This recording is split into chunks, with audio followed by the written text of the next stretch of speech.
Hi, I'm Miriam Cates. This is GBN Originals. Is this political correctness gone mad? A 9-page document, part of a 2023 diversity guide for staff at Bedfordshire Police and Hertfordshire and Cambridgeshire Constabularies, has recently come to light. And its contents are, to say the least, controversial. First and foremost, this guide advises officers not to use terms like black sheep or blacklisted. Why? Because these phrases might, and I stress might, be seen as portraying certain groups as inferior or superior to others. Now let's pause for a moment and consider this. These are common English idioms that have been used for centuries. Black sheep refers to an odd one out in a family or a group, and of course that originates from the rare occurrence of a black sheep in a flock. Blacklisted historically referred to a list of people viewed unfavourably, often in labour or political contents. Neither term has any racial connotations in its origin or its common usage.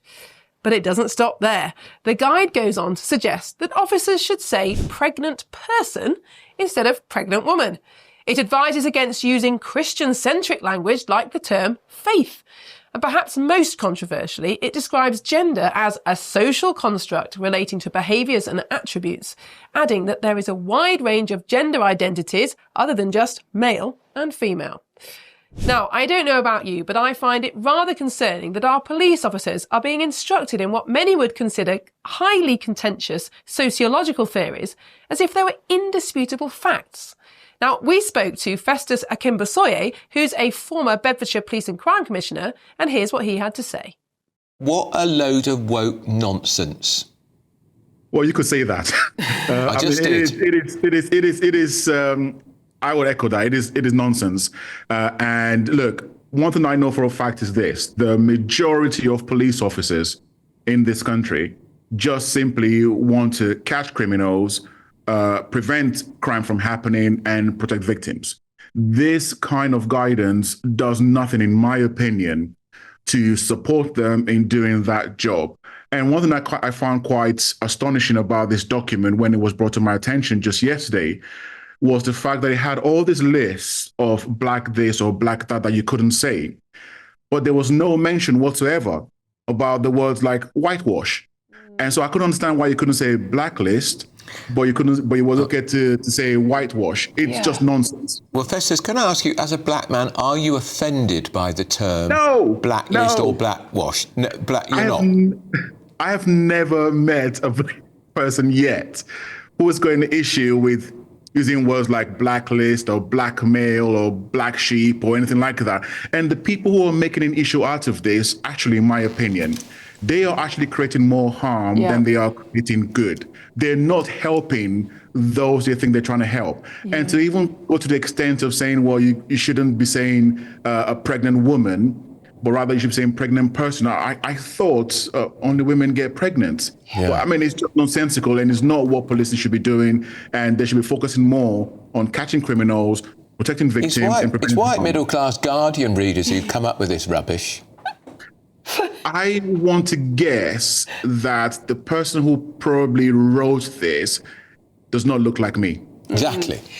How widespread is this? Obviously, reports like this make headlines for their sheer ridiculousness and everybody almost laughing at how ridiculous it is to try and commandeer our language like this. But on the ground, Bobby's on the beat. Are police men and women paying attention to this, or are they just ignoring it and carrying on with their job? Well, having been in police uniform myself as a special constable, I want to sneakily say that no, they don't. And thank goodness. They just want to deal with the reality of what's in front of them. And whether someone is black, white, Asian, Christian, Jew, Muslim, atheist, whatever the case might be, they just want to do their job. The College of Policing, which I used to be on its board, already has plenty of guidelines for police officers. And look, quite rightly, we want the police to be respectful and courteous in the way they engage with the public and with each other as well. But I think this one actually takes it a bit too far and, quite frankly, does nothing to help those that the people who wrote this think they're trying to help. What they should be concentrating more about is why they can't attract more black and ethnic recruits to the police, Festus, and this nonsense won't help. I in the consideration of those who want to join the police from the black or minority communities, which apparently you're not even supposed to say in this document as well, I'm not sure the words black sheep or blacklist or blackmail is any of their consideration. They want to know that they'll have the opportunity to get through the examination process. They'll be able to be given fair treatment when it comes to promotion.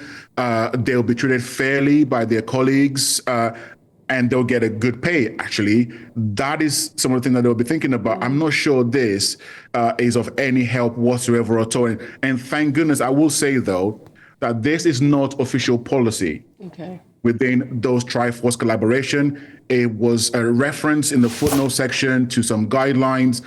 But the fact that it's even there in the first place, it just makes me say, well, how come someone is getting paid to write this? I'm sorry, really? Is really what we need? It is not necessary. And I really do hope that now that it's come to light, those with the power to do something about it will just pull this document and come up with something that's a bit more sensible.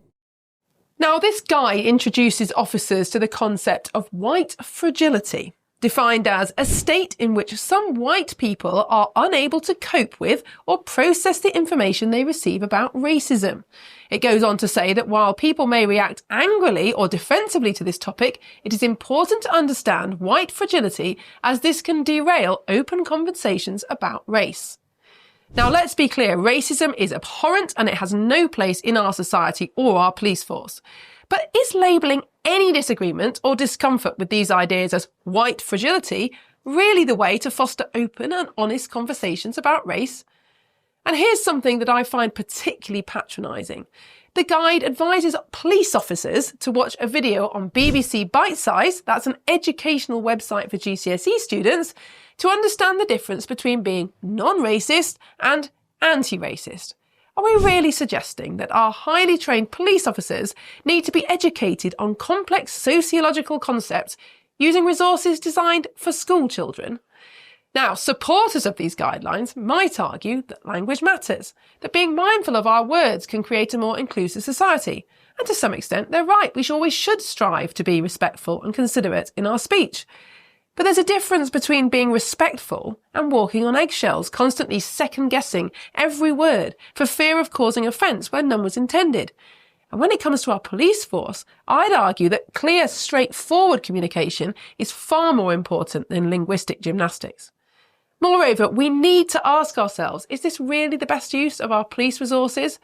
At a time when our forces are so stretched thinly, dealing with rising crime rates, complex new forms of criminality, should we really be prioritising language policing over actual policing? Now, it's worth noting that this document comes amid a growing backlash against diversity, equity, inclusion, or DEI schemes. In the United States, of course, President Trump has recently introduced sweeping executive orders that have effectively purged DEI roles from his government. Are we seeing the beginnings of a similar pushback here in the UK? I believe we are now at a significant crossroads. On the one hand, we have a genuine desire to create a more inclusive society, free from discrimination and prejudice. On the other, we have a creeping ideology that seems intent on policing thought and speech, often in ways that defy common sense and ignore cultural and biological realities. Now, as we navigate this complex landscape, we must ask ourselves, are these guidelines truly serving the best interests of our communities and our law enforcement officers? Or are they a distraction from the real issues facing our society? I believe it is crucial that we have open, honest debates about these issues. We need to find a balance that promotes respect and inclusivity without compromising the effectiveness of our institutions or erasing our cultural heritage. But what do you think? Are these guidelines a step too far, or are they a necessary move towards an inclusive society? Let me know in the comments below. This is Miriam Cates for GBN Originals, reminding you always to question, think critically, and never be afraid to speak your mind.